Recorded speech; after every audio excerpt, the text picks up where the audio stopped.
मध्य प्रदेश के पूर्व मंत्री और वरिष्ठ कांग्रेस नेता सज्जन सिंह वर्मा ने एक बार फिर एसआईआर प्रक्रिया को लेकर चुनाव आयोग और भाजपा पर जमकर हमला बोला। राजधानी भोपाल में मीडिया से चर्चा करते हुए सज्जन सिंह वर्मा ने आरोप लगाया कि जानबूझकर एससी, एसटी और अल्पसंख्यकों के नाम काटे जा रहे हैं। उन्होंने कहा कि नियमों को ताक पर रखकर बीएलओ से थोक में नाम डिलीट करवाए जा रहे हैं। मैं सभी पत्रकार साथियों का स्वागत करता हूं, अभिनंदन करता हूं। इस समय मध्य प्रदेश के साथ साथ 12 राज्यों में एसआईआर का बड़ा महत्वपूर्ण कार्य चल रहा है और हम सीधे आरोप लगाते हैं निर्वाचन आयोग पे, प्रदेश निर्वाचन आयोग और केंद्र निर्वाचन आयोग पे कि भारतीय जनता पार्टी की मिलीभगत के साथ अपरिपक्व ढंग से इन्होंने एसआईआर का कार्य आरंभ कराया है। सब कुछ हो गया, 43 लाख वोट विलोपित भी किए गए, सब हो गया, लेकिन अभी हम सारे लोग सोच रहे थे कि निर्वाचन आयोग बिना भेदभाव के काम करेगा। एक नियम है कि एक बीएलओ एक दिन में 10 नाम फॉर्म 7 जो है वो 10 फॉर्म जमा करा सकता है। अभी ये हुआ है कि एक साथ एक बीएलओ ने 50 नाम 100 नाम तक एक ही दिन में, हमारे पास लिस्ट है तो आपको अभी दिखा देंगे कि एक ही बीएलओ ने 50 नाम एक साथ दे दिए कि इनको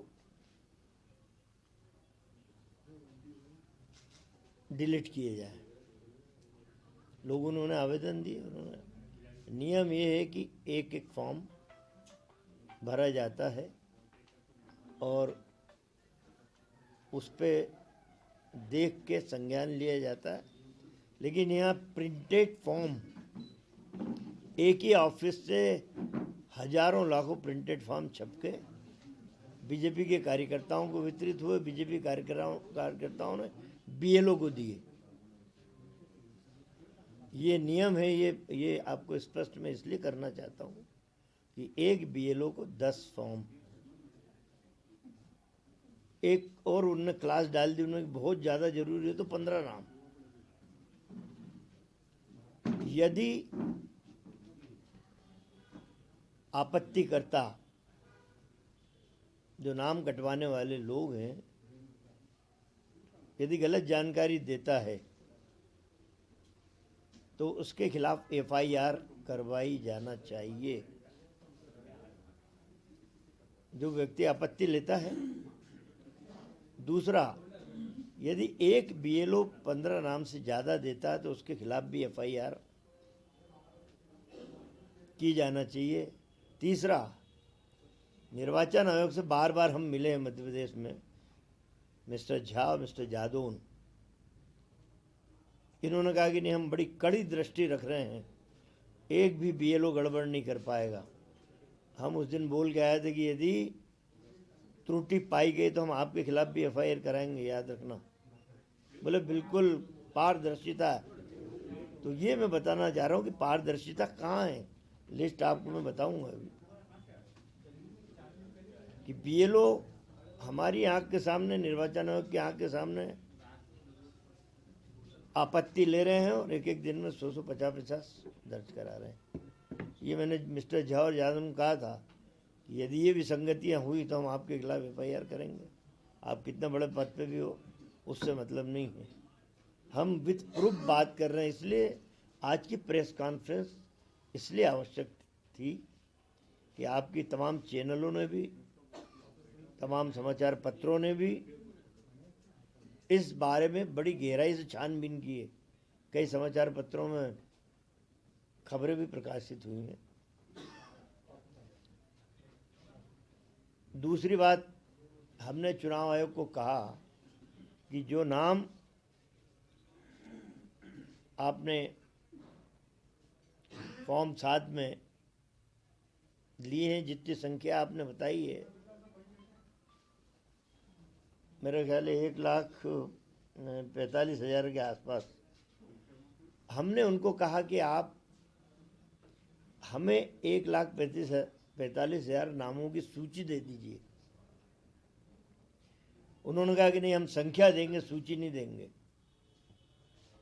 इसके पीछे छुपा हुआ तथ्य ये बड़ा स्पष्ट, बड़ा महत्वपूर्ण बिंदु है। 1,45,000 नाम इसलिए नहीं दे रहे हैं कि इसमें जो नाम फॉर्म 7 में इन्होंने दिए हैं, अधिकतर अनुसूचित जाति जनजाति और अल्पसंख्यक वर्ग के लोग, अधिकतम 90% नाम उन लोगों के हैं। एक पहलू ये हो गया कि उन्हें ये नाम कटाना है साम दाम दंड भेद से। दूसरा, जिन लोगों ने आपत्ति ली है, ना बीएलओ ने उनका वेरिफिकेशन किया, ना उनके ऊपर बैठा हुआ अधिकारी, उन्होंने कोई वेरिफिकेशन किया और आपत्ति ले ली। अब कह रहे कि हम उनको नोटिस भेजेंगे। अब जब आपत्तिकर्ता से वेरीफाई किया गया कि ये आपत्ति आपने ली, उनके मोबाइल नंबर पर पूछा गया, तो उन्होंने कहा कि इन नामों को तो मैं जानते ही नहीं हूँ, ना मैंने इस तरह की कोई आपत्ति ली। मतलब झूठी शिकायत करना ये निश्चित रूप से अपराध है। निर्वाचन आयोग ने सख्ती से कहा था कि हम उनके खिलाफ एफआईआर करेंगे।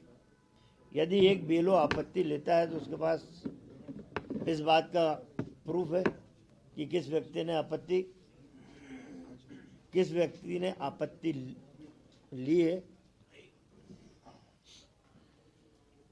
कायदा यह है कि चुनाव आयोग को खुद को ऐसे लोगों के खिलाफ एफआईआर कराना चाहिए, पर चूंकि मैंने आरोप लगाया कि भाजपा की मिलीभगत के चलते निर्वाचन आयोग, चुनाव आयोग ये प्रिंटेड फॉर्म ले रहे हैं, इकट्ठे फॉर्म ले रहे हैं।